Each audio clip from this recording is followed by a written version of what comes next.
Sometimes the strongest stories don't begin with love, but with fire, fear, and a stranger who refuses to walk away. This isn't just about rescue. This is about quiet strength, unexpected kindness, and how two broken hearts found healing in the most unlikely way. For the first time, Robert Mitchell saw smoke rising from the old country road as the autumn sky faded into twilight. At 52, Robert had learned to trust his gut. He had built a small but respected construction company by being careful with details, and by caring about people. But tonight, something felt wrong. He pulled his pickup to the side and stepped into the cold October air. The sharp smell of burning rubber and metal hit his nose. Through the trees, he saw flames flickering against the darkening sky. Robert had raised his daughter Emma alone since she was 7. Now she was grown, working as a teacher in town. And if being a single dad had taught him anything, it was this. When someone needs help, you don't wait. You act. He moved toward the smoke, heart pounding. Then he froze. A silver limousine had slammed into a tree. The front was crushed. Fire had started to spread under the hood. But it wasn't just the wreck that stopped him cold. Inside the car, a young woman in a white wedding dress was struggling, panicked. Her hands were tied to the steering wheel with zip ties. Her brown hair was messy, and tears ran down her cheeks as she saw him. "Please," she begged. "Help me. I can't get out." Robert didn't think twice. The driver's side was blocked, flames growing fast. As he ran around the car, he asked gently, "What's your name?" "Sarah," she gasped. "Sarah Colin. My wrists, they're stuck." The passenger door was damaged, but Robert forced it open. Smoke burned his eyes. Her wrists were red and bleeding from the tight plastic ties. "I'm Robert," he said, pulling a multi-tool from his pocket. "I'm going to get you out." His hands were steady. All those years on construction sites had prepared him for moments like this, when strength and calm made the difference. As he worked to cut the ties, Sarah began to speak through her tears. She'd thought she loved Derek, her fiancé. But as the wedding day got closer, she'd seen the truth. He had isolated her from family, controlled her money, and tried to break her spirit. "I tried to leave this morning," she whispered. "I packed my things before the ceremony. But he caught me.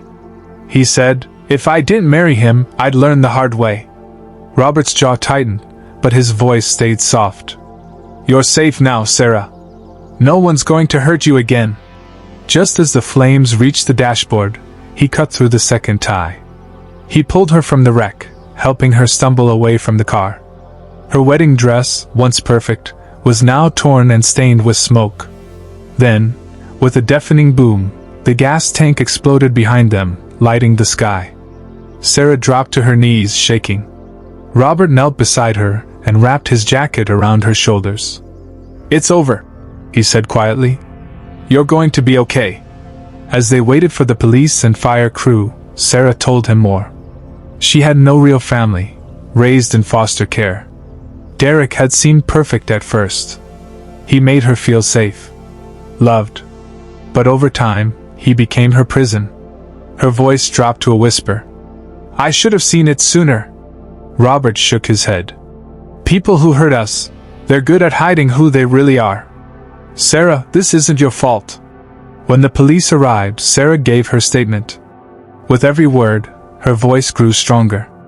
That night, Derek was arrested, charged with attempted murder and kidnapping. But after the chaos faded, one truth remained: Sarah had nowhere to go. She'd left her apartment for the wedding. Derek's house, now a crime scene, held the rest of her things. Robert didn't hesitate. "You can stay at my place tonight. I've got a guest room. Emma would want me to help." Sarah looked unsure. "I can't. You've already done so much." "It's not a favor," Robert said. "It's just what good people do."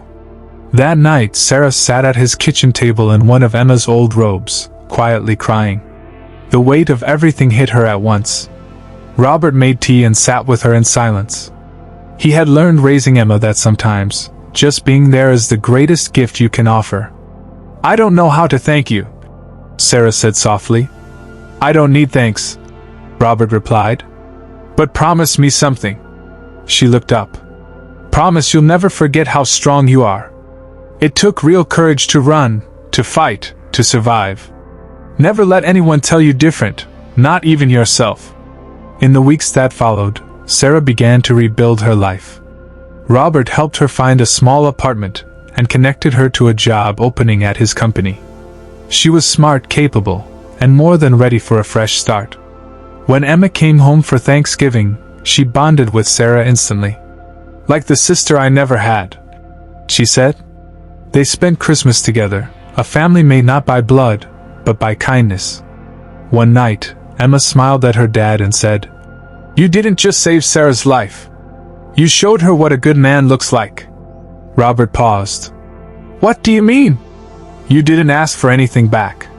You were just solid, quietly good. As winter turned to spring, Sarah's confidence bloomed. She enrolled in night classes to study social work, wanting to help other women who had suffered like she had. Her friendship with Robert grew naturally. They enjoyed quiet walks, old movies, simple meals shared in peace.